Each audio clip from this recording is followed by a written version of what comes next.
ஒரு தடவை நாரதர் ஒரு தெரு வழியாக போய்கிட்டு இருந்தார். வழியில் ஒருத்தர் வேத சாஸ்திரம்லாம் படிச்சுக்கிட்டு உட்காந்துருந்தார். அவர் நாரதரை பார்த்து எங்கே போயிட்டு இருக்கிறீங்கன்னு கேட்டார். கடவுளை பார்த்துட்டு வரலாம்னு போயிட்டு இருக்கிறேன் அப்படின்னார் நாரதர். அப்படின்னா அவர்கிட்ட எனக்கு எப்போ முக்தி கிடைக்கும்னு கேட்டுட்டு வாங்களேன் அப்படின்னார் இவர். சரி கேட்டு வரேன் அப்படின்னு சொல்லிவிட்டு நாரதர் நடந்தார். கொஞ்சம் தூரத்தில் ஒரு மரத்தடியில் ஒரு தொழிலாளி செருப்பு தைச்சிக்கிட்டு உட்காந்துருந்தார். அந்த ஆளும் அதே மாதிரி கேட்டுக்கிட்டார். எனக்கு எப்போ முக்தி கிடைக்கும்னு கடவுள்கிட்ட கேட்டுக்கிட்டு வாங்களேன்னார்.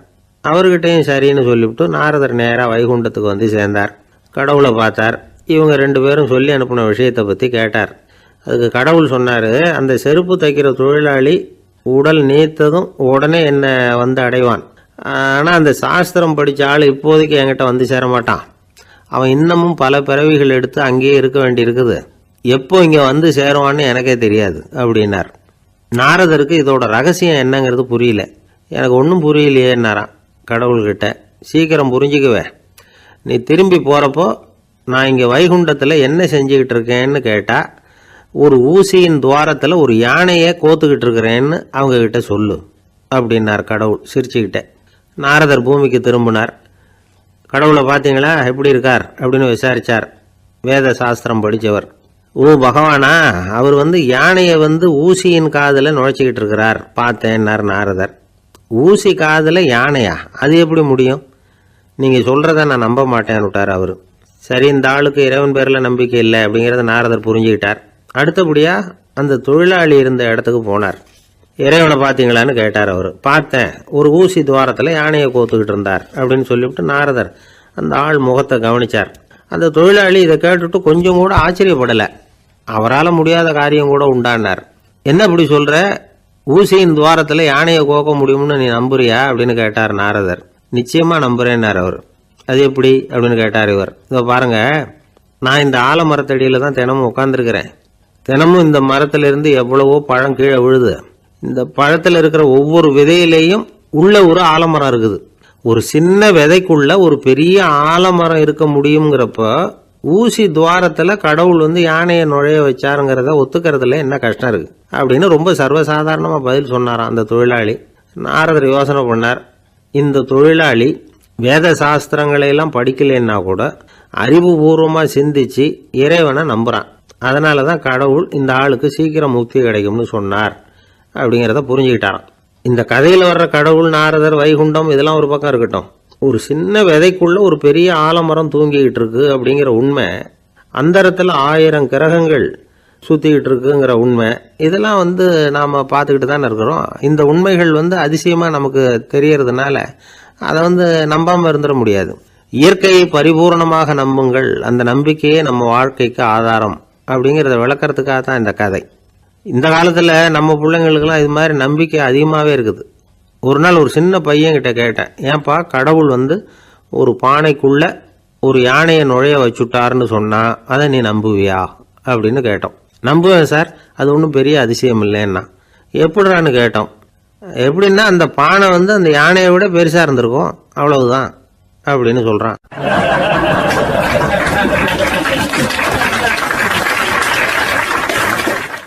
ஒரு பெரிய பியானோ கலைஞர் வியன்னாவில் இருந்தார். ரொம்ப புகழ்பெற்ற இசை கலைஞர் அவர். இங்கிலாந்து மகாராணி விக்டோரியா அவருடைய சங்கீதத்தை கேட்கணும்னு ஆசைப்பட்டாங்க. அவரை அரண்மனைக்கு கூப்பிட்டாங்களாம். பியானோ வாசிக்க சொல்லி கேட்டாங்களாம். இவரும் ரொம்ப பிரமாதமாக வாய்ச்சி காட்டியிருக்கார். உடனே பாராட்டி பரிசுகள்லாம் கொடுத்து அனுப்புனாங்களாம். அந்த இசையை கேட்கறதுல அரசிக்கு ரொம்பவும் ஆர்வம் உண்டு. அதனால் அதுக்கப்புறமும் அந்த கலைஞர் அடிக்கடி அரண்மனைக்கு வர வேண்டிய அவசியம் ஏற்பட்டது. ஏன்னா அரசி கூப்பிட ஆரம்பித்தாங்க. இவர் போகணும், அங்கே இசை நிகழ்ச்சி நடத்தணும். இவர் அங்கே பாடி வாசிக்கிறது உண்டு. ஒரு தடவை மகாராணி அவரை பார்த்து, உங்கள் நாட்டு தேசிய கீதம் பாடுங்களேன் அப்படின்னு கேட்டாங்களாம். உடனே அவர் தன்னுடைய நாடான ஆஸ்திரியாவின் தேசிய கீதத்தை பாடியிருக்கிறார். அவர் பாட ஆரம்பித்த உடனே மகாராணி எழுந்திருச்சு நின்னாங்களாம். அதுக்கு மரியாதை செலுத்துகிற நோக்கத்தோட பாட்டு முடிகிற வரைக்கும் அப்படியே நின்றுகிட்டு இருந்தாங்களாம். இதுதான் அந்த அரசியினுடைய பெருந்தன்மை. அதாவது நாட்டுப்பற்றுங்கிறது அந்த அளவுக்கு அப்படி இருக்கணும். இப்படி ஒரு அரசியே நம்ம நாட்டு தேசிய கீதத்துக்கு எழுந்திருச்சு நின்று மரியாதை செலுத்துகிறாங்க அப்படிங்கிறது புரிஞ்சுக்கும் பொழுது அந்த முதிய கலைஞரின் மகிழ்ச்சிக்கு அளவே இல்லையாம். அதுக்கப்புறம் அந்த பியானோ கலைஞர் ஒரு நாள் தன்னுடைய நண்பர் ஒருத்தர்கிட்ட பேசிக்கிட்டு இருந்தாராம். அப்போ சொன்னாராம், மகாராணியார் எனக்கு எவ்வளவோ பரிசுகள்லாம் கொடுத்துருக்குறாங்க. ஒரு தடவை எனக்கு வைரக்கல் பதித்த அணி ஒன்றை கூட பரிசா கொடுத்தாங்க. ஆனால் அதை விட உயர்ந்த விலை மதிக்க முடியாத அணி என்ன தெரியுமா? நான் என்னுடைய நாட்டு தேசிய கீதத்தை நான் பாடுறப்போ அவங்க எழுந்திருச்சு நின்று மரியாதை செலுத்தினாங்களே, அதுதான் எனக்கு கிடைச்ச மிகப்பெரிய பரிசு அப்படின்னாராம். எனக்கு தெரிஞ்ச சங்கீத வித்வான் ஒருத்தர் இருக்கார். சமீபத்தில் ஒரு நாள் அவரை பார்த்தேன். எப்படி போயிட்டு இருக்கு உங்க தொழில் அப்படின்னு கேட்டேன். ரொம்பவும் வித்தியாசமாக போயிட்டு இருக்குங்க அப்படின்னார். என்ன சொல்றீங்க அப்படின்னு. முன்னாடியெல்லாம் நான் பாடினா எதிரில் இருக்கிறவங்க தான் எழுந்திரிச்சு போயிட்டு இருந்தாங்க. இப்போ எப்படின்னா நான் பாட ஆரம்பிச்சுட்டா உடனே பக்கவாத்தியக்காரனே எழுந்திரிச்சு போடுறான் அப்படின்னார் ரொம்ப வேதனையோட.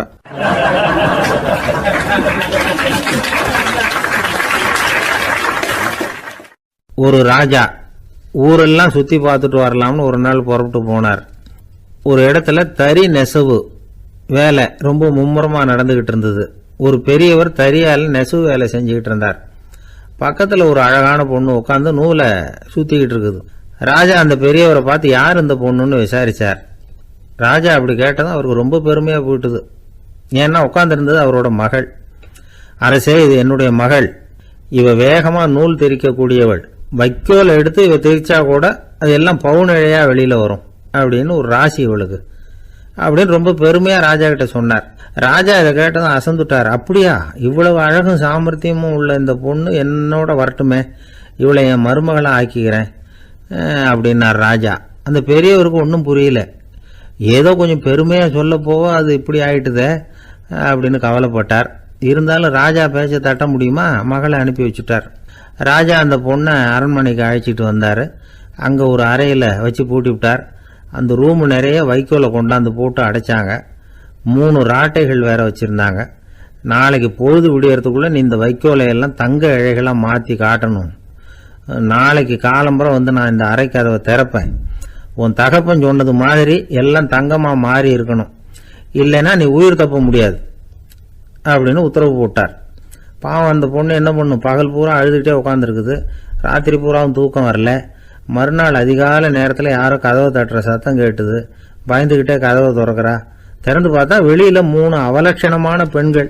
ஒருத்திக்கு கால் அகலமா முறை மாதிரி இருக்கு, இன்னொருத்திக்கு கட்டை விரல் கரண்டி மாதிரி பெருசா இருக்குது, 3வது பொண்ணுக்கு உதடு தடிச்சு ரப்பர் மாதிரி தொங்கிக்கிட்டு இருக்கு.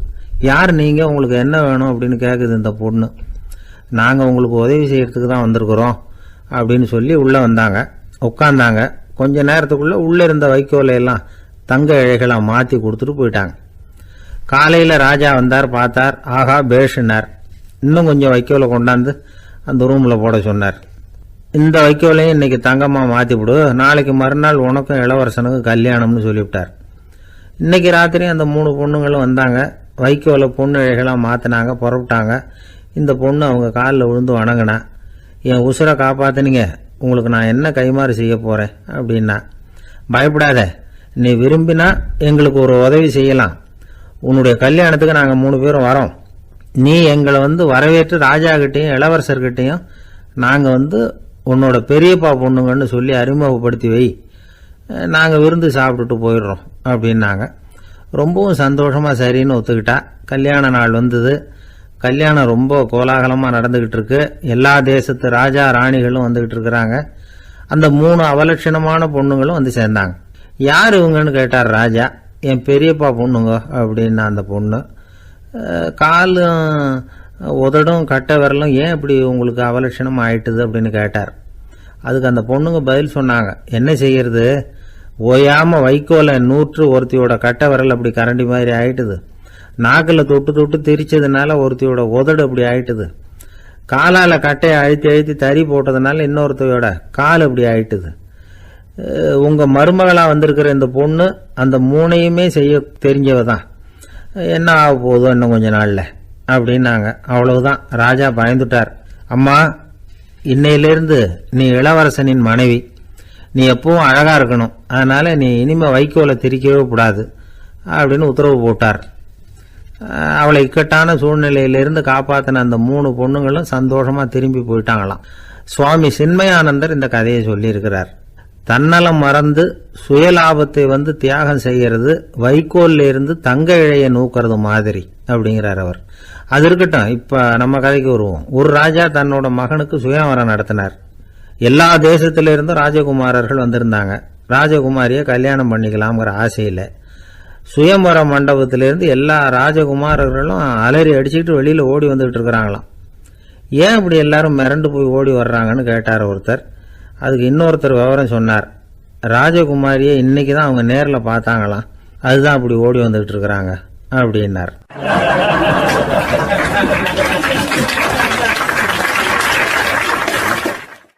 அங்கே ஒரு புதர் தெரியுது இல்லையா, இந்த புதருக்குள்ள ஒரு சிங்கம் இருக்கு. அந்த பக்கமாக நான் போகிறப்போ வர்றப்போலாம் அது என்கிட்ட வம்பு வளர்க்குது, தகராறு செய்யுது, என் மேலே பாயுது, என்னை தாக்குது, ஏன்னு தெரியல அப்படின்னுது. இதை கேட்டதும் அந்த குரங்கு சொல்லிச்சு, இனிமேல் கவலைப்படாத, இந்த தடவை நான் உன்னை காப்பாற்றுறேன்னுது. அதுக்கப்புறம் ஒரு நாள் அந்த குரங்கும் கழுதியும் அந்த புதர் பக்கமாக போய்கிட்டு இருந்தாங்க. எதிர்பார்த்தது மாதிரியே நடந்தது. அந்த சிங்கம் எதிரில் வந்தது, கழுதியை பார்த்தது, உடனே அது மேலே பாய ஆரம்பிச்சுட்டுது. அவ்வளவுதான். உடனே இந்த குரங்கு என்ன பண்ணிச்சு தெரியுமா, கிடுகிடுன்னு ஒரு மரத்து மேலே ஏறி உட்காந்துக்கிட்டது. அங்கே உட்காந்துக்கிட்டு கீழே அந்த கழுதியும் சிங்கமும் போடுற சண்டையை வேடிக்கை பார்க்க ஆரம்பிச்சுட்டுது. கொஞ்ச நேரம் கழித்து அடிபட்ட காயத்தோடு அந்த கழுதை மெதுவாக நடந்து வந்தது.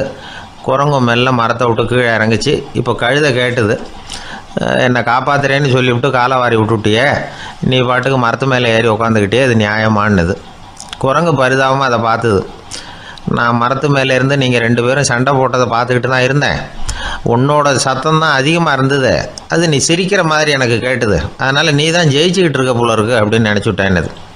இன்றைக்கி பல பேர் இப்படி தான் இருக்கிறாங்களாம். யார் ஜெயிக்கிறாங்க யார் தோக்குறாங்கங்கிறத முகத்தை பார்த்து கூட கண்டுபிடிக்க முடியறதில்ல, பேசுகிற பேச்சை வச்சு கூட கண்டுபிடிக்க முடியறதில்ல. தோற்கிறவங்க கூட சிரிக்கிற மாதிரி முகத்தை வச்சுக்கிறான். இன்றைய மனிதர்கள்கிட்ட ஏகப்பட்ட முரண்பாடுகள். பொய் முகங்களோட உலவுகிறவர்கள் தான் அதிகம். உண்மை முகம் எங்கே இருக்குது அப்படிங்கிறத புரிஞ்சுக்கிட்டு நண்பர்களை தேர்ந்தெடுக்கணும் அப்படிங்கிறது ஒரு முக்கியமான கருத்து. கடவுள் இந்த உலகத்தை படைச்சுவிட்டு அதுக்கப்புறமும் கொஞ்ச நாள் இங்கேயே தங்கியிருந்தாராம். அப்போ தான் அவருக்கு ஒரு உண்மை புரிஞ்சுதான், இந்த உலகத்தில் தங்கி இருக்கிறது எவ்வளவு இடைஞ்சல்னு. தினமும் மனிதர்கள் தேடி ஏதாவது புகார் சொல்லிக்கிட்டே இருந்தாங்களாம். எனக்கு அது வேணும் இது வேணும்னு கேட்டுக்கிட்டே இருந்தாங்களாம். சில பேர் வந்தாங்க, நாங்கள் விவசாயம் பண்ணுறோம், தண்ணி இல்லாமல் பயிர் காயுது, எங்களுக்கு மழை வேணும் அப்படின்னாங்க.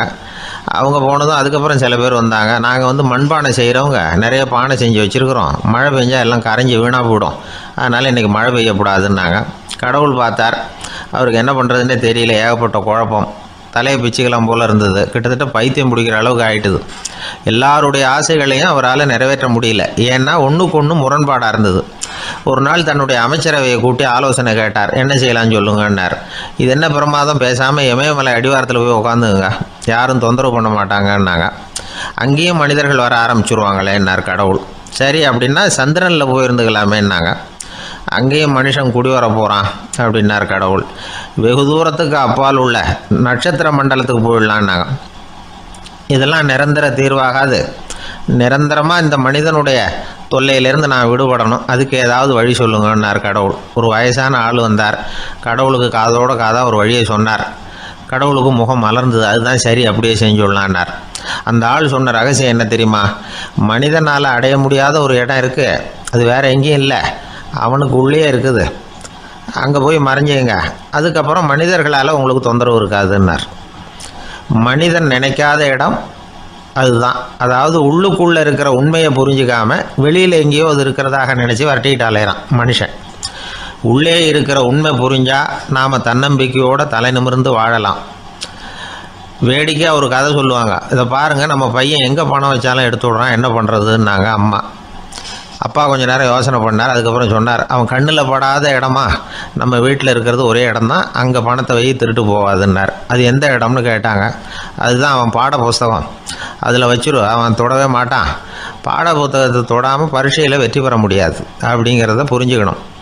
உள்ளே இருக்கிற உண்மையை தொடாமல் வாழ்க்கையில் வெற்றி பெற முடியாது. அதனால் உண்மையை புரிஞ்சுக்கிட்டா வாழ்க்கையில் வெற்றி நிச்சயம்.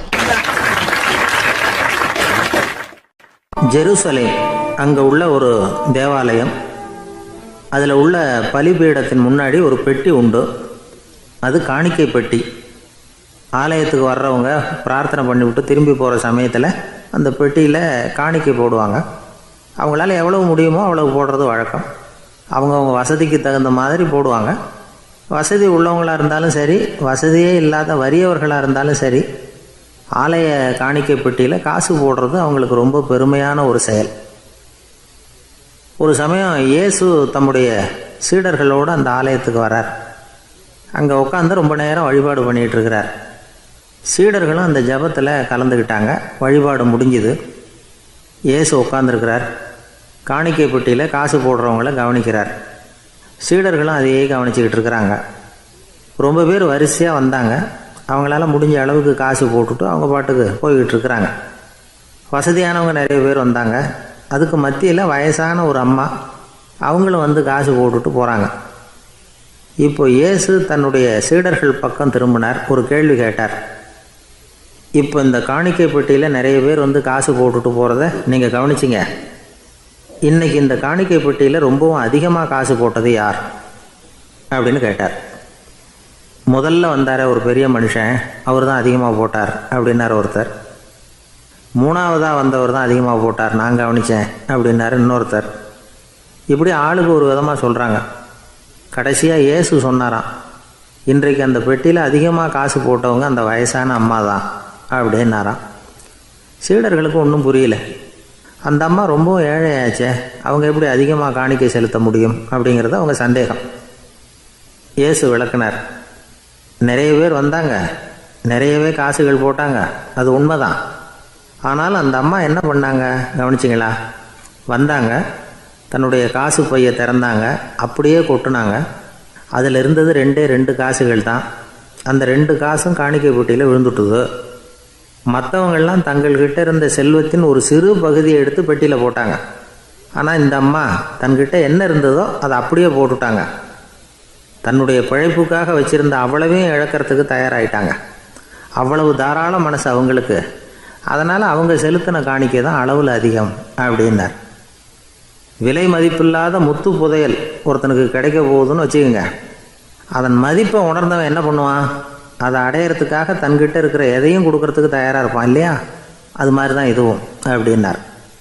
உலக மதிப்பீடுகளை துரும்பா தூசியாக மதித்து அதையெல்லாம் உதறி விடுகிறவன் இறையருள் அப்படிங்கிற இணையில்லாத செல்வத்தை பெறுகிறான் அப்படிங்கிறது இதில் உள்ள கருத்து.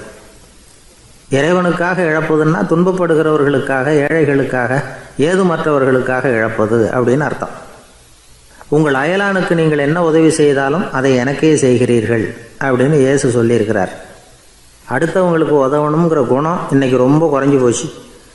ஒருத்தன் வாழைப்பழத்தோல் வழுக்கி கீழே விழுந்துட்டான். பக்கத்தில் இருந்த நண்பன் உடனே இவனை தூக்கிக்கிட்டு போய் ஆஸ்பத்திரியில் சேர்த்துட்டான். அதுக்கப்புறம் சொன்னான், நீ அந்த வாழைப்பழத்தோலில் காலை வைக்க போகிறத முன்னாடியே நான் கவனிச்சுட்டேன் அப்படின்னானா. அப்படின்னா அப்போவே நீ எனக்கு உதவி செஞ்சுருக்கலாமே அப்படின்னானா அவன். நான் டாக்டருக்கு உதவலாம்னு நினச்சிட்டேன் அப்படின்னா இவன்.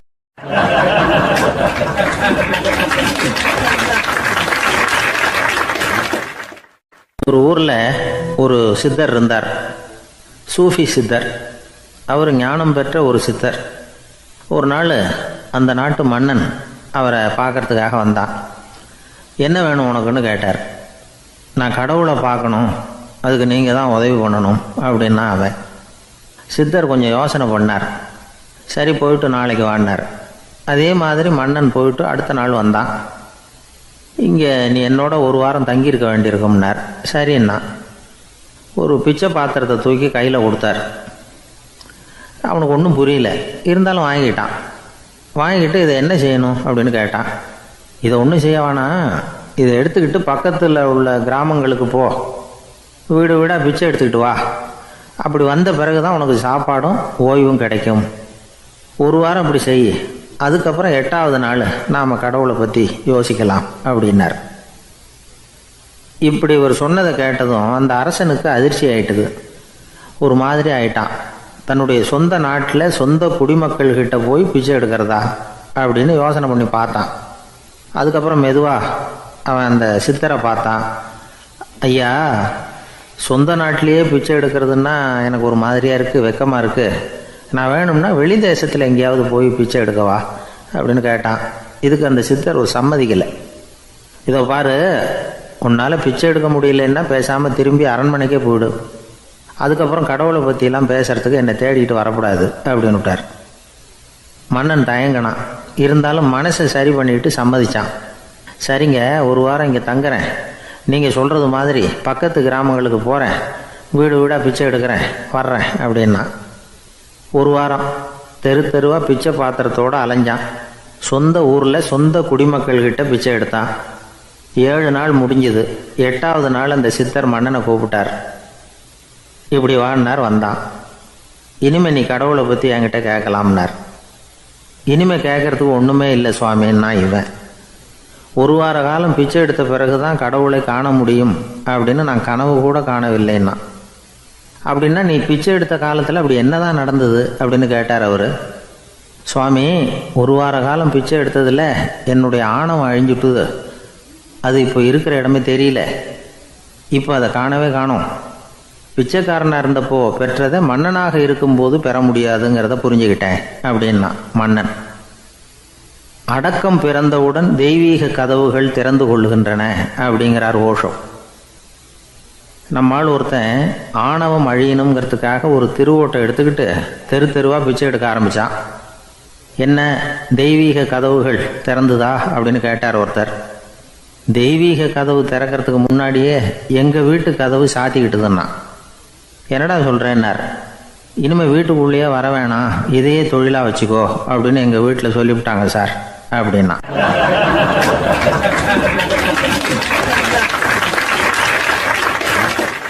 கப்பல் கடலில் போய்கிட்டு இருக்கு. புயல், சூறாவளி, அலையெல்லாம் பெருசு பெருசாக ரொம்ப உயரமாக உண்டாகுது. கடுமையான காற்றிலேயும் வேகமான அலைகள்லேயும் சிக்கி அந்த கப்பல் தடுமாறுது. திசை மாறி போச்சு. எந்த பக்கம் போயிட்டு இருக்கிறோம்னே தெரியல. அந்த கப்பலை செலுத்திக்கிட்டு இருந்த மாலுமி ரொம்ப சாமர்த்தியமாக செயல்பட்டார். தன்னுடைய அறிவாற்றலையும் திறமையையும் முழுமையாக பயன்படுத்தினார். அந்த கப்பலை கட்டுப்படுத்தினார். மெதுவாக அந்த சூறாவளியிலிருந்து கப்பலை காப்பாற்றி கரைக்கு கொண்டுட்டு வந்து சேர்த்துட்டார். மாலுமின்னு ஒருத்தர் இருந்ததுனால அந்த மரக்கலம் காப்பாற்றப்பட்டது. மாலுமின்னு ஒருத்தர் இல்லைன்னு வச்சுக்கோங்க, அந்த கப்பலோட கதி என்னவாக இருக்கும் யோசிச்சு பாருங்கள். ஒரு கோபக்காரனுடைய நிலைமையும் அப்படித்தானா. கோபக்காரன்கிறவன் ஒரு மாலுமி இல்லாத மரக்கலம் அப்படிங்கிறார் நபிகள் நாயகம். கொந்தளிக்கிற கடலில் கொடுமையான அலைகளின் உச்சியில் அல்லல் படுகிற மரக்கலத்தை விட மோசமானது கோபக்காரனின் நிலைமை அப்படிங்கிறது அவருடைய கருத்து. அது மாதிரி இதுன்னு சொல்லலை, அதை விட மோசம் இது அப்படிங்கிறார். ஏன் தெரியுமா? ஒரு கப்பல் கடலில் தடுமாறினா அதை சரிப்படுத்த மாலுமி இருக்கிறார். அவர் தன்னுடைய சாமர்த்தியத்தினால் அதை கட்டுப்படுத்தி சரியான வழிக்கு கொண்டுட்டு வந்துடுவார். ஆனால் கோபக்காரனுடைய நிலைமை அப்படி இல்லை அப்படிங்கிறார் நபிகள் நாயகம். மனித மனம் ஒரு மரக்கலம், அறிவு அதில் இருக்கிற மாலுமி. மாலுமி மரக்கலத்தை செலுத்துகிறான், அவனுக்கு கட்டுப்பட்டு அது ஓடுது. ஆனால் கோபக்காரனுங்கிற மனுஷங்கிட்ட அறிவுங்கிற மாலுமி சரியாக வேலை செய்ய மாட்டான். ஏன்னா கோபம் அந்த மாலுமியின் கண்களை அவிச்சிரும், காதுகளை கேட்காம பண்ணிவிடும். கண்ணையும் காதையும் மூடிவிட்டு கப்பலை ஓட்டுனா எப்படி ஓட்டுறது? அதனால் கோபக்காரன் மாலுமி இல்லாத மரக்கலம். இடி மின்னலில் மாட்டிக்கிட்டு கஷ்டப்படுற கப்பல் மாதிரி கஷ்டப்படுறான். பெரியவங்கள்லாம் என்ன சொல்கிறாங்க? உனக்கு கெடுதல் பண்ணவனுக்கும் நீ நன்மையை செய், எவருடைய விருப்பு வெறுப்பையும் பொருட்படுத்தாதே. பரம எதிரிக்கும் நீ நன்மை செய்ய ஆரம்பித்தா உன்னுடைய தூய நிலையை பார்த்துட்டு அவனும் உனக்கு நெருக்கமான நண்பனாக ஆயிடுவான். இதுதான் பெரியவங்க நமக்கு சொல்லியிருக்கிறது. புனித குரான் சொல்கிறது என்ன? தீமையை நன்மையை கொண்டே நீர் தடுத்து கொள்ளும் அப்படின்னு சொல்லப்பட்டிருக்கு. அதில் இன்னா செய்தாரை ஒருத்தல் அவர் நாண நன்னயம் செய்து விடல் அப்படிங்கிறார் திருவள்ளுவர். செல்வந்தர் ஒருத்தர்கிட்ட ஒரு சிறுவன் ஆடு மேய்ச்சிக்கிட்டு இருந்தானா. பெரியவர் அவனை கூப்பிட்டு, நீ நேராக போய் ஒரு ஆட்டில் உள்ள ரொம்ப நல்ல பகுதி எதுவோ அதை எடுத்துக்கிட்டு வா அப்படின்னாரான். இவன் போனான். ஒரு ஆட்டு உடம்புல இருந்த நாக்கு, இருதயம், இது ரெண்டையும் எடுத்துகிட்டு கொடுத்தானான். பெரியவர் வாங்கி பார்த்தார். அதுக்கப்புறம் இப்போ நீ போய் இன்னொரு ஆட்டில் இருக்கிற ரொம்ப கெட்ட பகுதி எதுவோ அதை எடுத்துகிட்டு வா அப்படின்னாரான். இவன் போய் எடுத்துகிட்டு வந்தான். அவன் கையில் இருந்தது மறுபடியும் அதே மாதிரி நாக்கு, இருதயம், இது ரெண்டும் தான். என்னது இப்பவும் அதையே கொண்டுட்டு வந்திருக்கிற அப்படின்னாரான் பெரியவர். இவன் சொன்னானா, ஒரு உடம்புல உள்ள ரொம்ப நல்ல பொருளும் இதுதான், ரொம்ப கெட்ட பொருளும் இதுதான் அப்படின்னு நானாம். இளம் வயசில் இப்படி பதில் சொன்னவர் தான் பேரறிஞர் லுக்மானுல் ஹக்கீம் அவர்கள்.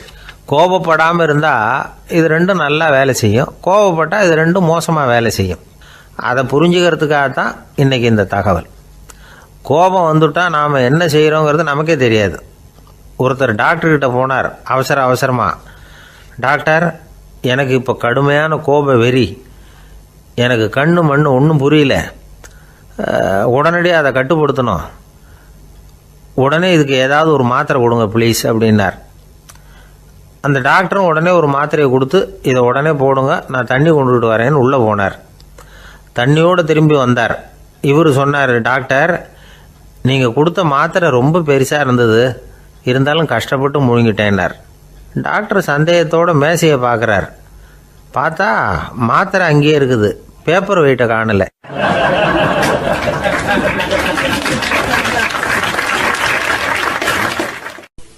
ஒரு நாள் ஒரு நண்பரை சந்தித்தேன். உங்கள் வீடு எதுன்னு உங்களுக்கு தெரியுமா சார்ன்னு. அவர் என்னை ஒரு மாதிரியாக பார்த்தார். அப்புறம் சொன்னார், தெரியும் அப்படின்னாரு. சரி, உங்கள் தொலைபேசி எண் உங்களுக்கு தெரியுமான்னு. அதுவும் தெரியும்னார். உங்கள் மனைவி மக்கள் யார் யாருன்னு உங்களுக்கு தெரியுமான்னு கேட்டேன். என்னை ஒரு மாதிரியாக பார்த்தார். அப்புறம் சொன்னார், அதுவும் தெரியும் சார் அப்படின்னார். சரி, நீங்கள் யாருன்னு உங்களுக்கு தெரியுமான்னு கேட்டேன். இப்போ தான் அவர் முழிக்க ஆரம்பித்தார். அவர் மட்டும் அப்படி இல்லை, நாம் எல்லாருமே அப்படி தான். எதிரில் நிற்கிறது யாருங்கிறது தெரியும், நாம் யாருன்னு நமக்கு தெரியாது. உண்மையிலேயே நாம் யார்? இந்த கேள்விக்கான பதிலை தான் வாழ்க்கை பூரா நாம் தேடிட்டு இருக்கிறோம். புத்தர் என்ன சொல்கிறார் தெரியுமா? நீங்கள் கடவுளை பற்றி கவலைப்பட தேவையில்லை, உங்களை பற்றின கவலை உங்களுக்கு இருந்தால் போதும் அப்படிங்கிறார். நான் யார், எனக்கு ஏன் இந்த கவலை அப்படின்னு உங்களை நீங்களே கேட்டுக்குங்க அப்படிங்கிறார். நாம் ஏன் கடவுளை படைத்தோம்?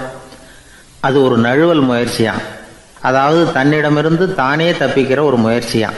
இப்படி தான் அதை சொல்கிறாங்க அறிஞர்கள்லாம். மக்கள் பொய்யான பிரச்சனைகளில் ஆர்வமாக இருக்கிறாங்க, அதுக்கு தீர்வு காணவும் முயற்சி பண்ணுறாங்க. கடவுளை பற்றி விவாதிக்க எல்லாருக்கும் விருப்பம், தன்னுடைய சுயம் பற்றிய பிரஜையே இருக்கிறதில்ல. ஆகக்கூடிய விஷயம் என்னென்னா, கடவுள் சமாளிப்புக்கு பயன்படுத்தப்படுகிறார். மனவியல் என்ன சொல்லுது தெரியுமா? கடவுள், சொர்க்கம், மறுபிறவி இதை பற்றிலாம் பேச ஆரம்பிக்கிறவங்க யார் தெரியுமா? போருக்கு போகிறவன், துன்பத்தில் சிக்கி கஷ்டப்படுறவன், நோய் படுக்கையில் விழுந்தவன், இவங்க தான். நாம் அனுபவத்திலே பார்க்குறோமே இதையெல்லாம். கடவுளை துணைக்கு கூப்பிடுறவங்க யாருன்னு கவனித்து பாருங்கள். பரீட்சை எழுத போகிறவன், வேலை தேடி அலையிறவன், பண நெருக்கடியில் இருக்கிறவன், விபத்தில் சிக்கிக்கிட்டவன், இவங்கெல்லாம் தான். தேர்வில் வெற்றி பெற்றதும் அவரை துணைக்கு கூப்பிடுறதில்ல, வேலை கிடைச்சதும் அவர் துணை தேவைப்படுறதில்ல. ஏன் இப்படி? கொஞ்சம் யோசனை பண்ணி பாருங்கள். துன்பம் வருகிற போது அந்த துன்பத்தை தவிர்க்க வேண்டிய நிலையில் அதிலிருந்து நழுவி போகிறதுக்காக பிரார்த்தனை தேவைப்படுது. எல்லாம் நல்லபடியாக நடக்கிறப்போ பிரார்த்தனை செய்கிறதில்ல. புத்தருடைய வழி என்ன தெரியுமா? அந்த வழியில் கடவுளும் கிடையாது, பிரார்த்தனையும் கிடையாது. புத்தர் செய்தது இதைத்தான். அதாவது கடவுள்கிட்ட இருந்து மனிதனையும், மனிதன்கிட்ட இருந்து கடவுளையும் அவர் விடுவித்தார். புத்த மதம் என்ன சொல்லுது தெரியுமா? கடவுள் பிரச்சனை அல்ல, மனிதன் தான் உண்மையான பிரச்சனை அப்படின்னு சொல்லுது. உங்களை நீங்கள் நல்லா தெரிஞ்சுக்கிட்டால் போதும், நீங்களே கடவுள் ஆகிடுவீங்க அப்படிங்கிறது தான் புத்த மதம். அதனால் நமக்கு தேவை உள்முக பயணம். நான் யார் அப்படிங்கிற கேள்வியோட உள்ளே போகணும். அங்கே போனால் தான் தெரியும் நான் அப்படின்னு அங்கே யாருமே இல்லைங்கிறது. இதெல்லாம் புத்தர் சொல்லுகிற ஒரு தத்துவம். தத்துவம்னு சொன்னாவே நமக்கெல்லாம் அதை புரிஞ்சுக்கிறது கஷ்டம்தான். நம்ம பொறுத்த வரைக்கும் தத்துவங்கிறதுல 2 வகை உண்டு. ஒன்று தத்துவம், இன்னொன்று மகா தத்துவம். தத்துவம்னா என்ன தெரியுமா? கேட்குறவங்களுக்கு புரியக்கூடாது, அதுதான் தத்துவம். மகா தத்துவம் என்னன்னா சொல்கிறவங்களுக்கும் புரியக்கூடாது. அந்த வகையில் பார்த்தா இன்று ஒரு தகவலும் ஒரு மகா தத்துவம் தான்.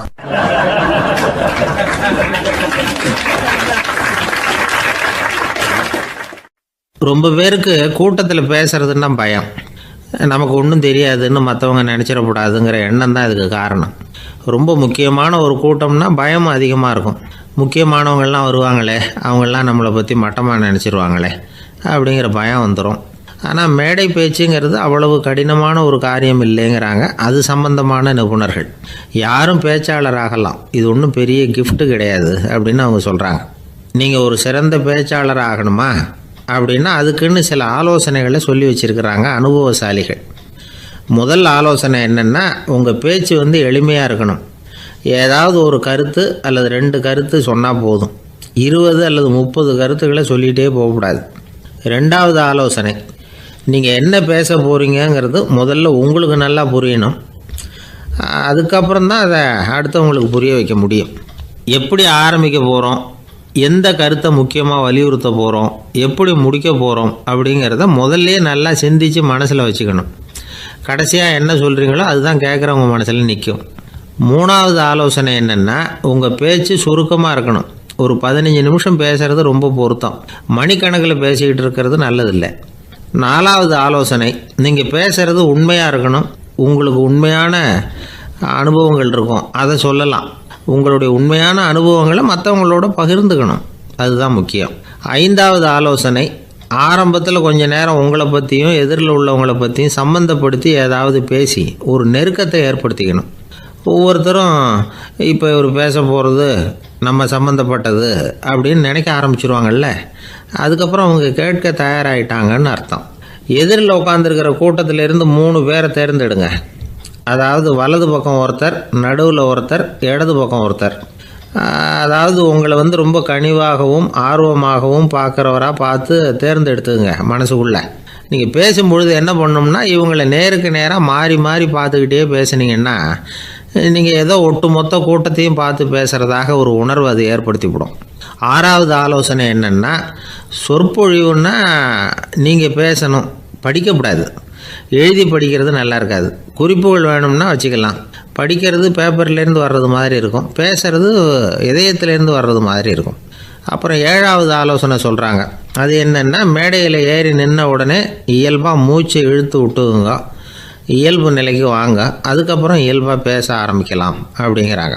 இவ்வளவும் பேச்சு கலையில் வல்லுநர்களாக இருக்கிறவங்க சொல்லுகிற ஆலோசனைகள். இதையெல்லாம் கடைபிடிச்சா நமக்கும் அதுக்கும் வெகு தூரம்னு நினச்சிக்கிட்டு இருந்த ஒன்று இப்போ கிட்டத்தில் நெருங்கி வந்துடும். நாம் சொல்கிறபடியெல்லாம் அது கேட்கும். ஒரு பேச்சாளர், அவருக்கு சுருக்கமாகவே பேச தெரியாது. மேடையில் ஏற்றி விட்டுவிட்டா போதும், ஆரம்பிச்சிருவார், நிறுத்த மாட்டார், பேசிக்கிட்டே இருப்பார். ஒரு தடவை அவர் ஒரு கூட்டத்தில் ரொம்ப நேரம் பேசிக்கிட்டே இருக்கிறார். எதிரில் பொறுமை இழந்த ஒருத்தர் தன்னுடைய கை கடிகாரத்தை காட்டினார். அதை கவனித்த பேச்சாளர், மன்னிக்கணும், கை கடிகாரம் நான் கொண்டுகிட்டு வர மறந்துட்டேன், அதுதான் நேரம் போனதே தெரியல அப்படின்னு சொல்லியிருக்கிறார். இதுக்கு அவர் சொன்னாராம் கோபமாக, ஏய்யா கடிகாரத்தை தான் பார்க்க முடியல, மறந்துட்டேன், பக்கத்தில் மாட்டிருக்கிற கேலண்டரையாவது பார்க்கக்கூடாதா அப்படின்னாராம்.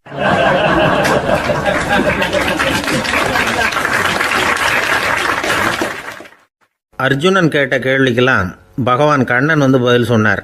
அதுக்கு பேர் பகவத்கீதை. அதே மாதிரி உத்தவன் கேட்ட கேள்விக்கும் அவர் பதில் சொல்லியிருக்கிறார். அதுக்கு என்ன பேருனா உத்தவ கீதைன்னு பேர். அது சரி, உத்தவன்னா யார்? கண்ணனுக்கு சின்ன வயசுலேருந்தே தேர் ஓட்டிக்கிட்டு இருந்தவன் அவன் தான். குருஷேத்திர போர் முடிஞ்சது, அதர்மத்தை அழித்து தர்மத்தை நிலைநாட்டி தர்மனுக்கு முடிச்சு விட்டினார் கண்ணபிரான். அதுக்கப்புறம் துவாரகைக்கு திரும்பினார்.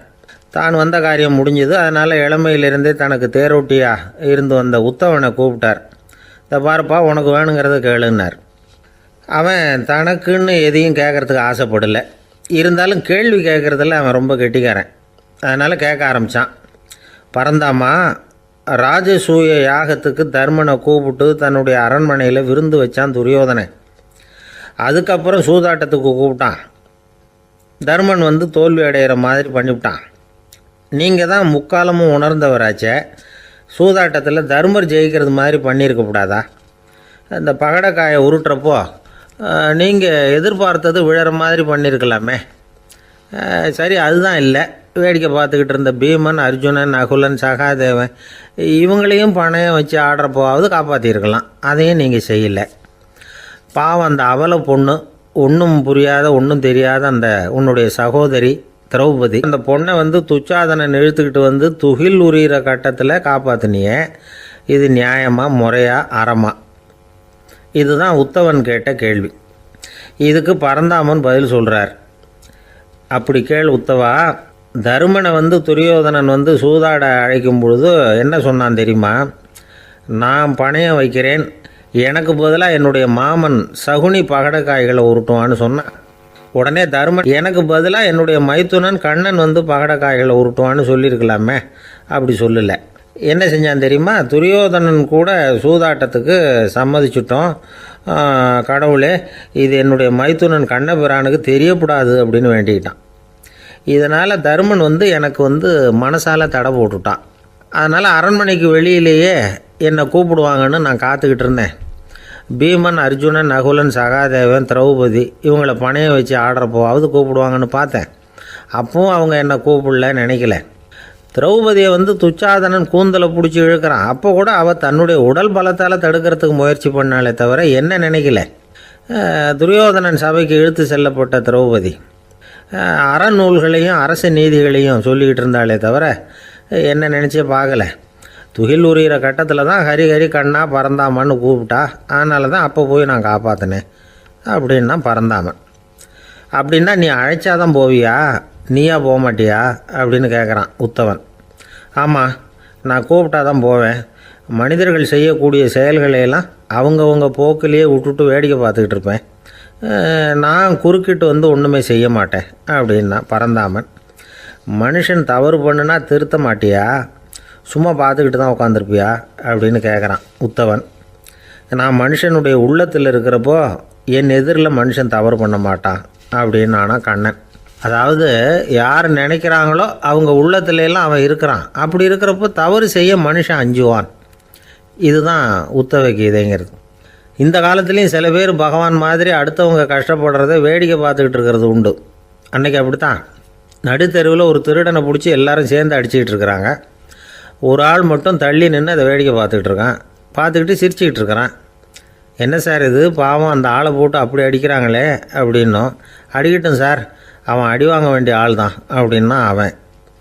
ஏன் சார் அப்படி சொல்கிறீங்க அப்படின்னு கேட்டோம். பின்ன என்ன சார், நான் ஒருத்தர் பையில் இருந்த பர்ஸை எடுக்கிறதுக்கு முயற்சி பண்ணிக்கிட்டு இருந்தேன். அதுக்குள்ளே அவன் முந்திக்கிட்டு அப்வேஸ் பண்ணிவிட்டான். பர்ஸை அவன் எடுத்துட்டான். பார்க்கறதுன்னா எடுக்கிறது அவனா? என்ன சார் நியாயம் இது? நல்லா வாங்கட்டும் அப்படிங்கிறான்.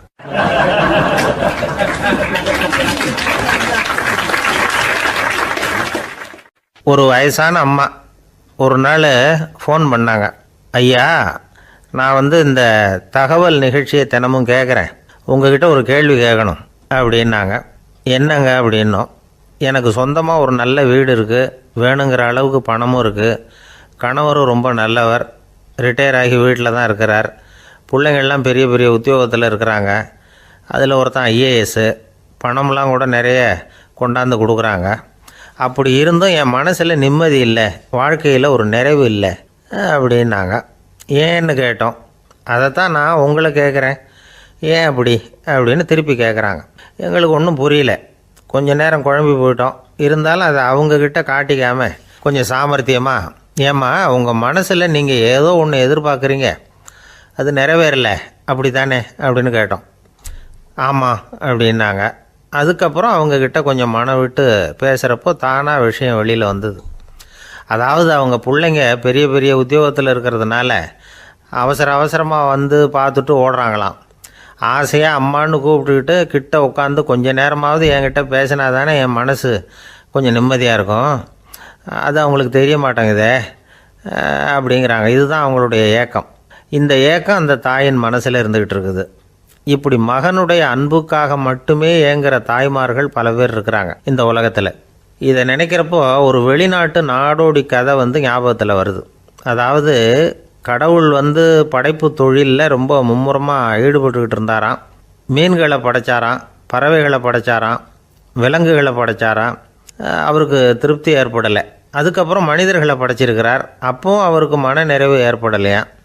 கடைசியாக தன்னுடைய சக்தி முழுசையும் பயன்படுத்தி குறையே இல்லாத அளவுக்கு ஒரு படைப்பை உருவாக்கினாராம். அந்த உன்னதமான ஒரு படைப்பு அதுதான் பெண், அதாவது தாய். இப்படி உருவாக்கி எல்லாரையும் இந்த உலகத்தில் விட்டுவிட்டாராம். அதுக்கப்புறம் கொஞ்ச காலம் கழித்து தன்னுடைய தேவியை அழைச்சிக்கிட்டு இந்த பூலோகத்துக்கு வந்திருக்கிறார். தன்னுடைய குறையில்லாத படைப்பாகிய பெண்ணை பார்த்தாராம்.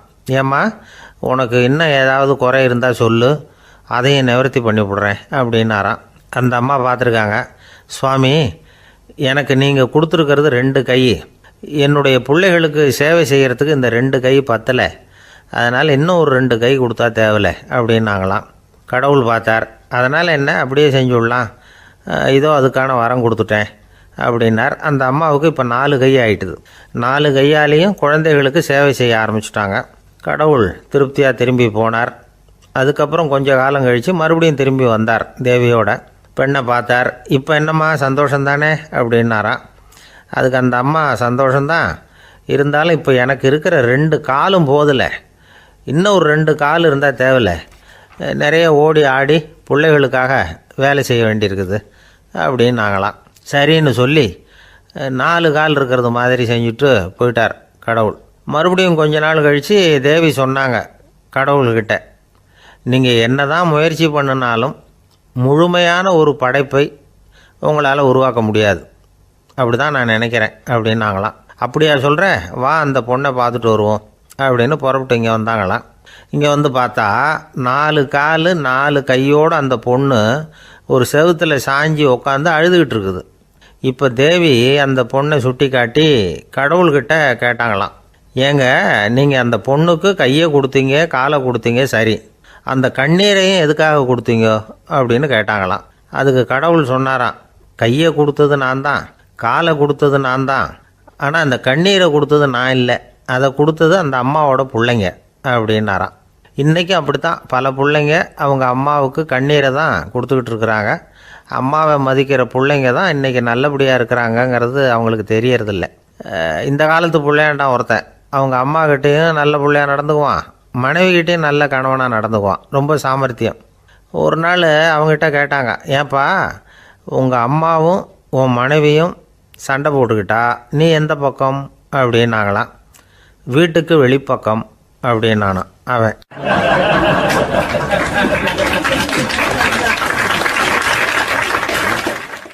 சாலை ஓரமாக அழுதுகிட்டு உட்காந்துருந்தான்.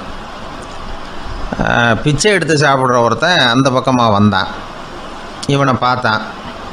ஏன் அழுதுகிட்டு உட்காந்துருக்கிற, என்னாச்சு உனக்கு அப்படின்னு கேட்டான். அதுக்கு இவன் சொன்னான், என்கிட்ட ஒன்றுமே இல்லை, நான் இந்த உலகத்தில் இருந்து என்ன பிரயோஜனம், அதனால தான் அழுதுகிட்டு இருக்கிறேன் அப்படின்னா. உன்கிட்ட மறைஞ்சிருக்கிற புதையல் என் கண்ணுக்கு நல்லா தெரியுது, அது உனக்கு புரியல, அதனால தான் அழுதுகிட்டு இருக்கிற அப்படின்னா. என்னது புதையல் இருக்குதா, உன் கண்ணுக்கு தெரியுதா அப்படின்னு கேட்டான். ஆமாம் எனக்கு தெரியுது, அந்த புதையலை நீ விற்கிறதுக்கு தயாராக இருக்கிறியா அப்படின்னு கேட்டான் இவன். இதை கேட்டதும் அந்த இளைஞனுக்கு ரொம்ப ஆச்சரியமாக போச்சு. என்னது இப்படி கேட்குறானே அப்படின்னு. என்கிட்ட ஒரு காசு கூட இல்லையே, அப்படி இருக்கிறப்போ புதையல் எங்கேருந்து வந்தது அப்படின்னா. இந்த நேரத்தில் அந்த பிச்சைக்காரன் சிரித்தான். இப்படி தான் இந்த உலகத்தில் எல்லோரும் சொல்லிகிட்டு இருக்கிறாங்க, என்கிட்ட ஒன்றுமே இல்லை ஒன்றுமே இல்லைன்னு சொல்லி, ஆனால் அவங்கக்கிட்ட தான் புதையல் இருக்குது, நீ வேணும்னா என் கூட வா, நம்ம நாட்டு அரசர்கிட்ட போவோம், உங்ககிட்ட இருக்கிற புதையலை அவர் நல்ல விலைக்கு எடுத்துக்குவார் அப்படின்னா. அது எப்படி உனக்கு தெரியும்னா, இதுக்கு முன்னாடியும் இது மாதிரி பல பேரை நான் வந்து ராஜா கிட்ட அழைச்சிட்டு போயிருக்கிறேன், அதனால தான் உன்னை பார்த்தேன், உன்னையும் கூப்பிட்றேன், நீ சரின்னு சொன்னால் உன்னை அழைச்சிட்டு போகிறேன், உங்ககிட்ட இருக்கிற புதையலை அவர் நல்ல விலை கொடுத்து எடுத்துக்குவார் அப்படின்னு சொன்னான். இவன் இப்படி சொல்கிறதும் அந்த இளைஞனுக்கு ஒன்றுமே புரியல. இது என்னது இந்த ஆள் இப்படி சொல்லிகிட்டு இருக்கிறான், நம்மக்கிட்ட என்ன இருக்குது, அதுவும் இல்லாமல் இவனே பிச்சை எடுத்து சாப்பிட்டுக்கிட்டு இருக்கிறான், இவன் போய் நம்மளை ராஜா கிட்ட அழைச்சிட்டு போகிறதா போகிறேங்கிறானே என்ன அப்படின்னு சொல்லி அவன் யோசனை பண்ணான். என்ன யோசிக்கிற, உனக்கு பணம் வேணும்னா என்னோட வா அப்படின்னா. இளைஞன் ஒரு முடிவுக்கு வந்தான்.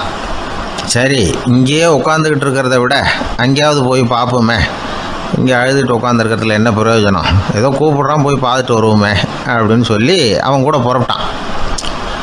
பிச்சைக்காரன் முன்னாடி போயிட்டே இருக்கிறான், இந்த இளைஞன் பின்னாடி நடந்து போயிட்டுருக்கான். 2 பேரும் அரண்மனையை நோக்கி போகிறாங்க. பாதி வழி போயிருப்பாங்க.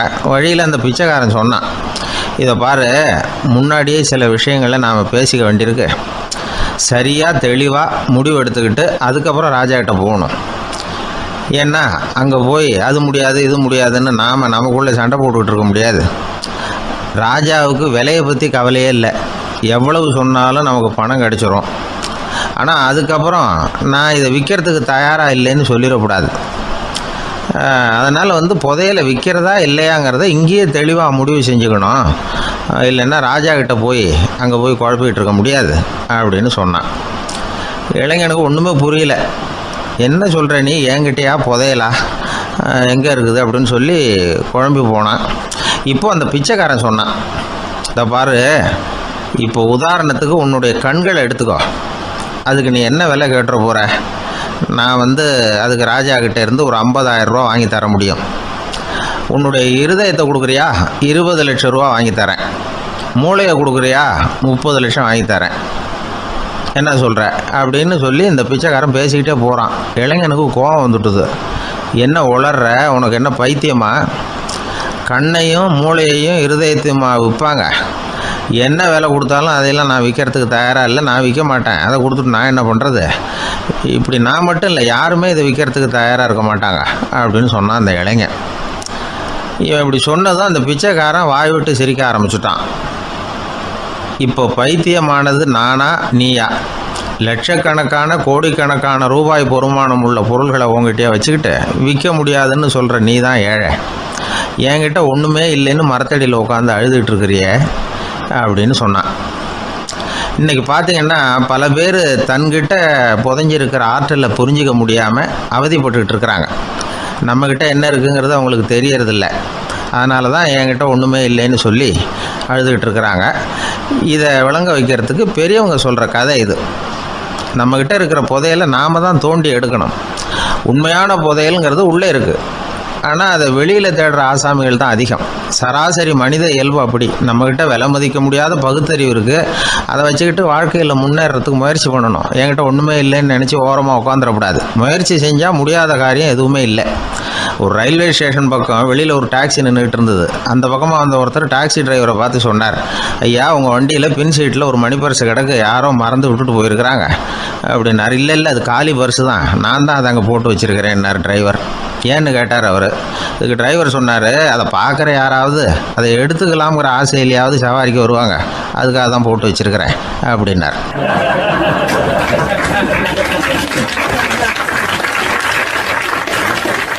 காசி மாநகரத்தை பிரம்மதத்தன் அப்படிங்கிற ராஜா ஆட்சி பண்ணிட்டு வந்தார். அவர் ஒவ்வொரு வருஷமும் ஒரு திருவிழா நடத்துறது வழக்கம். எல்லா தேசத்திலிருந்தும் எல்லா வகையான ஜனங்களும் அதில் கலந்துக்குவாங்க. ஒரு சமயம் அது மாதிரி விழா நடந்துக்கிட்டு இருந்தது. வைகுண்டத்திலிருந்து தேவலோகத்திலிருந்து நிறைய தேவகுமாரர்கள்லாம் காசி நகருக்கு அப்போது வந்திருந்தாங்க. அதில் முக்கியமாக ஒரு 4 தேவகுமாரர்கள். அந்த 4 பேரையும் சுற்றி ஏகப்பட்ட கூட்டம். அப்படி என்ன விசேஷம் அவங்கக்கிட்ட அப்படின்னா, மற்றவங்களை விட அவங்க முகம் அழகாக இருந்ததா அப்படி பார்த்தா அப்படியும் இல்லை. அவங்க அணிஞ்சிருந்த மலர் மாலைகள் தான் அதுக்கு காரணமாக. அந்த மலர்கள்லேருந்து அப்படி ஒரு அபூர்வமான நறுமணம். இதுக்கு முன்னாடி இப்படி ஒரு நறுமணத்தை அந்த ஊர் ஜனங்க அனுபவிச்சதே இல்லை. அதுதான் அந்த 4 பேரையும் சுற்றி கூட்டம். எல்லாரும் கேள்வி கேட்க ஆரம்பித்தாங்க. உடனே அந்த 4 தேவகுமாரர்களும் எல்லாருக்கும் தெரியும்படியாக வானத்தில் எழும்பி கொஞ்சம் உயரமாக நின்றுக்கிட்டாங்க. கீழே நின்றுக்கிட்டு இருந்த அரசன்லேருந்து ஆண்டி வரைக்கும் ஒருத்தர் பாக்கி இல்லாமல் ஒரே குரலில் எல்லாரும் அவங்கள பார்த்து, எங்களுக்கும் இது மாதிரி மாலையை போட்டுக்கணும்னு ஆசையாக இருக்குது, அதுக்கு நீங்கள் தான் அருள் பண்ணணும் அப்படின்னு கேட்டுக்கிட்டாங்க. மாலை போட்டுக்கிறதுனா எல்லாருக்கும் ஆசையாக தானே இருக்கும். அந்த 4 தேவகுமாரர்களில் ஒருத்தர் புத்தர் பிரான். அவர் சொன்னார், பூலோகவாசிகளே, நான் சொல்கிறத கொஞ்சம் பொறுமையாக கேளுங்க. கக்காரு அப்படிங்கிற கற்பக விருஷத்தின் மலர்களால் தொடுக்கப்பட்டது இந்த மாலை. இதுக்கு நிறைய சக்தி உண்டு. எந்த காலமும் இது வாடாது, வாசனையும் குறையாது. ஆனால் இதை அணிந்து கொள்றதுக்கு சில தகுதிகள் தேவை அப்படின்னார். என்ன தகுதி அது சொல்லுங்களேன் அப்படின்னு ஏக காலத்தில் எல்லாரும் சத்தம் போட்டாங்க. தீய இயல்புகள் உள்ளவங்க, இழிந்த சிந்தனை, இழிந்த செயல் உள்ளவங்க இந்த மாலையை அணிய முடியாது அப்படின்னார். அவ்வளோதான். கூட்டத்தில் சத்தம் போட்டவங்கள்லாம் மெதுவாக அப்படி அடங்க ஆரம்பிச்சிட்டாங்க. இன்னொரு தேவகுமாரன் சொன்னார், அடுத்தவங்க பொருளை அபகரிக்காதவன், அடுத்தவங்களுக்கு கெடுதல் பண்ணக்கூடிய பொய் பேசாதவன், பேராசையினால் கெட்ட வழியில் பொருள் ஈட்ட நினைக்காதவன் இந்த மாலையை போட்டுக்கலாம் அப்படின்னார். கூட்டத்திலிருந்து யாரும் முன்னுக்கு வரல. ஒரே ஒரு ராஜகுரு மட்டும் கொஞ்சம் முன்னாடி வந்தார். பெரியவர், படித்தவர் அவர். எனக்கு தகுதி இருக்குது அந்த மாலையை போட்டுக்கிறதுக்கு அப்படின்னார். வேற ஒன்றும் இல்லை, பொய் சொல்லியாவது அந்த மாலையை வாங்கிக்குவோமே அப்படின்னு முடிவு பண்ணிட்டார் அவர். அவ்வளோதான், மாலையை வாங்கிட்டார். அடுத்த தேவகுமாரன் பேசினார். யாருக்கு திடமான அறிவும் மனமும் இருக்குதோ, யாருக்கு நல்ல காரியங்களில் அசையாத ஈடுபாடு இருக்குதோ, நல்ல அரிய பொருள்களை தனியாக தான் மட்டும் அனுபவிக்க விரும்பாதவர் யாரோ அவர் முன்னாடி இந்த மாலையை வாங்கிக்கலாம் அப்படின்னார். அந்த தகுதியும் எனக்கு இருக்குன்னார் ராஜகுரு. மாலையை வாங்கி போட்டுக்கிட்டார். இன்னொரு ராஜகுமாரன் பேச ஆரம்பித்தார். அறநெறியில் செல்வம் சேர்க்கணும், ஆடம்பர பொருள்களுக்கு அடிமையாகக்கூடாது, வெற்றி அடைஞ்சாலும் கர்வம் வரக்கூடாது, அப்படிப்பட்டவங்க இந்த மாலையை போட்டுக்கலாம்னார். துணிஞ்சு பொய் சொல்லி அதையும் வாங்கி கழுத்தில் போட்டுக்கிட்டார் இந்த ராஜகுரு.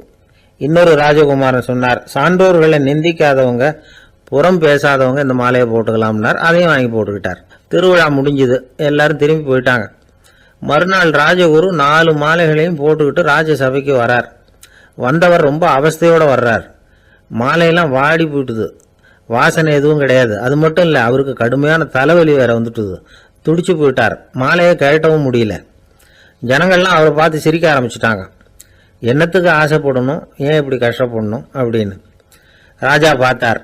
மறுபடியும் விழாவுக்கு ஏற்பாடு பண்ணினார். தேவகுமாரர்கள்லாம் வந்தாங்க. ராஜகுரு வந்தார். மக்கள் முன்னிலையில் அவங்க காலில் விழுந்தார், மன்னிப்பு கேட்டுக்கிட்டார். இந்த மாலையை போட்டுக்கிற தகுதி எனக்கு இல்லை. தகுதி இல்லாத ஒருத்தன் தகாத தகுதியை பொய் மூலம் பெறணும்னு ஆசைப்படுறாங்களே, அவங்களுக்கெல்லாம் என்னுடைய தண்டனை ஒரு எச்சரிக்கையாக இருக்கட்டும்னார். அதுக்கப்புறம் தேவகுமாரர்கள் அவர் கழுத்தில் இருக்கிற மாலையை கழட்டினாங்களாம். அந்த மாலைகளும் பழையபடி மனம் கொடுக்க ஆரம்பிச்சுட்டு தான். இதுலேருந்து நாம் தெரிஞ்சுக்க வேண்டியது என்னென்னா, நமக்கு தகுதி இல்லாத ஒரு கௌரவம் நம்மக்கிட்ட தானாக வந்தால் கூட அதை தவிர்த்து விடுறது தான் நல்லது. அதுதான் புத்திசாலித்தனம். ஒருத்தர் வந்தார். சார், எங்கள் இலக்கிய மன்ற விழாவுக்கு நீங்கள் தலைமை தாங்கணும்னார். உடனே இவர் சொன்னார், பேச்சாளர், சார், இலக்கியத்தை பற்றி பேசுகிற தகுதி எனக்கு இல்லையே அப்படின்னார். உடனே அவர் கூப்பிட வந்தவர் சொன்னார், அந்த தகுதி உங்களுக்கு இல்லைங்கிறது எங்களுக்கும் தெரியும் சார், அதனால தான் உங்களை தலைமை தாங்க கூப்பிடுறேன் அப்படின்னார். அது சரி, தலைமைன்னா அதுக்கு இவர் என்னதான் அர்த்தம் பண்ணுறாருன்னு தெரியல.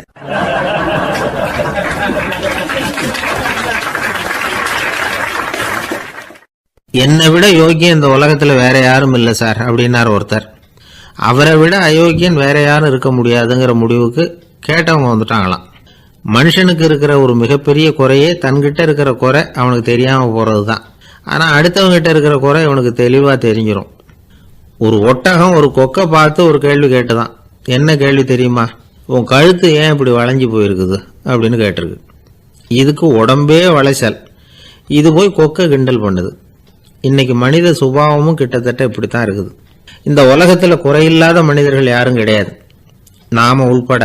அப்படிங்கிறத முதல்ல நாம் நல்லா புரிஞ்சுக்கணும். ஒரு ஊரில் ஒரு விற்பனை நிலையம் இருந்தது. செல்ல பிராணிகளை விற்பனை செய்கிற நிலையம் அது. நாய், கிளி, பூனை இப்படி நிறைய வச்சு விற்பனை பண்ணிகிட்டு இருக்கிறாங்க. நாய்க்குட்டி விற்பனை செய்கிற பகுதியில் ஒரு சிறுவன் நின்றுக்கிட்டு இருந்தான். விற்பனை செய்கிற ஆளுகிட்ட விலை கேட்டுக்கிட்டு இருந்தான். அதுவும் இருக்குதே, அந்த நாய்க்குட்டி என்ன விலை அப்படின்னு கேட்டானா. 1000 ரூபா அப்படின்னாரான். சரி, அது வேணாம், இது என்ன விலைன்னு இருக்கான். 500 ரூபா அப்படின்னாரான். இந்த சின்ன பையன் கையில் வச்சுருந்தது வெறும் 50 ரூபா தான். அதனால் இதை விட குறைச்சலாக கிடைக்குமான்னு பார்த்துருக்கான்.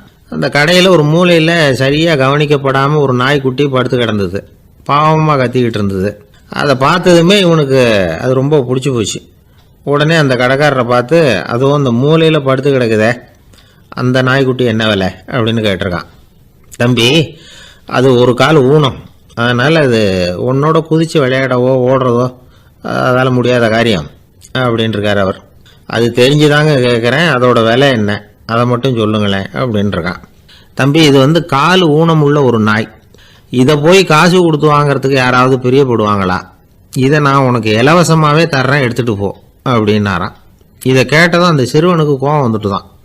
நீங்கள் ஒன்றும் சும்மா கொடுக்க வேணாம், இந்தாங்க 50 ரூபா, இதை வச்சுக்கிட்டு நாய்க்குட்டியை கொடுங்க அப்படின்ட்டுருக்கான். அவருக்கு ஒன்றும் புரியல, ஆச்சரியமாக இருந்தது. சரின்னு பணத்தை வாங்கிட்டு நாய்க்குட்டியை தூக்கி கொடுத்தார். அந்த சிறுவன் அந்த நாய்க்குட்டியை 2 கையாலையும் வாங்கினா, மார்போட பிரியமாக சேர்த்து அணைச்சிக்கிட்டான். தெருவில் இறங்கி நடக்கிறான். அப்படி நடக்கும்பொழுது தான் பார்க்குறார், கடைக்காரர் ஆச்சரியமாக அவனை பார்க்குறார். அப்போ தான் அவருக்கு ஒரு விஷயம் புரியுது. அந்த சிறுவன் தெருவில் நாய்க்குட்டியை மார்போடு அணைச்சிக்கிட்டு விந்தி விந்தி நடந்து போய்கிட்டு இருக்கிறான். ஆமாம், அவனுக்கும் ஒரு கால் ஊனம். இந்த நாய்க்குட்டியை யாருமே வாங்க மாட்டாங்கன்னு நினச்சிக்கிட்டு இருந்தார். குறையுள்ள அதுக்கும் ஒரு எஜமானன் கிடைச்சுட்டான். அதனால ஊனம் ஒரு குறை இல்லை அப்படிங்கிற உண்மையை அந்த கடைக்காரர் புரிஞ்சுக்கிட்டாராம். நம்மால் ஒருத்தர் கொஞ்சம் வயசானவர், எழுந்திரிச்சு சரியாக நடக்க முடியாது, சாய்வு நாற்காலியிலேயே எப்பவும் உட்காந்துருப்பார். அவர் தனக்கு துணையாக ஒரு நாயை பக்கத்தில் வச்சுருந்தார். அதுவும் ரொம்ப வயசான ஒரு நாய், எழுந்திரிக்கவே சிரமப்படும், நடக்கவும் முடியாது. அவர் பக்கத்திலே இதுவும் சோர்ந்து போய் படுத்து கிடக்கும். அந்த பெரியவரை பார்க்க வந்த ஒருத்தர் கேட்டார், ஏங்க ஒரு சின்ன பையனை உங்களுக்கு துணையாக வச்சுக்க கூடாதா? இந்த நாயை உங்களுக்கு பாதுகாப்பாக வச்சிருக்கிறீங்களே, உங்களுக்கு ஒரு ஆபத்துன்னா இது எப்படி உங்களுக்கு உதவ முடியும் அப்படின்னார். அப்போ அவர் சொன்னாராம், எனக்கு ஒரு ஆபத்துன்னா அந்த சமயத்தில் இந்த நாய் என்னை தனியாக விட்டுட்டு ஓடி போயிடாமல் இருக்கணும்ல, அதுக்காக தான் இதை நான் வச்சிருக்கிறேன் அப்படின்னாராம்.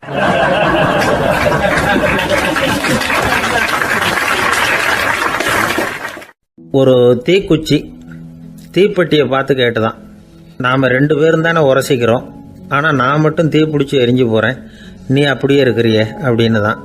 அதுக்கு தீப்பெட்டி சொல்லியிருக்குது, உனக்கு தலையில் கணம் இருக்குது அதனால் அழிஞ்சு போகிற அப்படின்னு தான். எப்படி இருக்கு பாருங்கள் இந்த பதில். தலையில் கணம் உள்ளவங்க யாருமே சரியாக இருக்க முடியாது. எவ்வளவு பெரியவங்களாக இருந்தாலும் சரி, ரொம்ப கஷ்டம்தான் அது. கர்வம்ங்கிறது கூடவே கூடாது. இதை விளக்கறதுக்கு மகான் ஒருத்தர் ஒரு சம்பவத்தை சொல்கிறார். அர்ஜுனன் தீர்த்த யாத்திரை பண்ணானா. அப்போ தென்னிந்தியாவுக்கு வந்திருக்கிறான். ராமேஸ்வரத்துக்கு போனப்போ அங்கே இலங்கைக்கு கல்லுலாம் அடுக்கி போடப்பட்டிருந்த பாலத்தை பார்த்தானா. ஒரு சின்ன குரங்கு அதுக்கு பக்கத்தில் விளையாடிக்கிட்டு இருந்திருக்கு. அதை பார்த்துட்டு அர்ஜுனன் சிரிச்சிருக்கான். ஏன் சிரிக்கிறேன்னு கேட்டிருக்கு அந்த குரங்கு. ராமன் மிகச்சிறந்த வில் வீரன், அப்படி இருக்கிறப்போ அவன் இலங்கைக்கு அம்புகளாலேயே ஒரு பாலம் கட்டியிருக்கலாம். அதை விட்டுட்டு போயும் உன்ன மாதிரி குரங்குகளை துணையாக வச்சுக்கிட்டு இப்படி ஒரு கருங்கல் பாலத்தை கட்டியிருக்கிறானே அப்படின்னு நானா.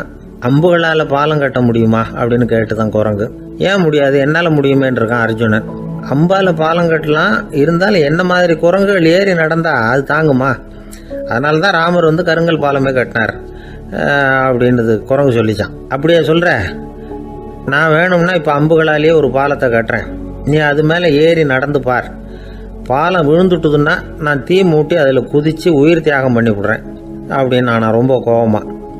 உடனே அந்த சின்ன குரங்கு பெரிய உருவம் எடுத்துட்டு தான் கையில் கதையோடு அர்ஜுனன் முன்னாடி நிற்கிறான் அனுமன். பார்த்தா, என்னுடைய தலைவர் ராமரியா இழிவாக பேசுகிற, நீ இப்போ பாலம் கட்டு, நான் என்னுடைய பலத்தை காட்டுறேன் அப்படின்னு அனுமன். அர்ஜுனன் தன்னுடைய காண்டிபத்தை எடுக்கிறான், சரமாரியாக அம்புகளை விடுறான்.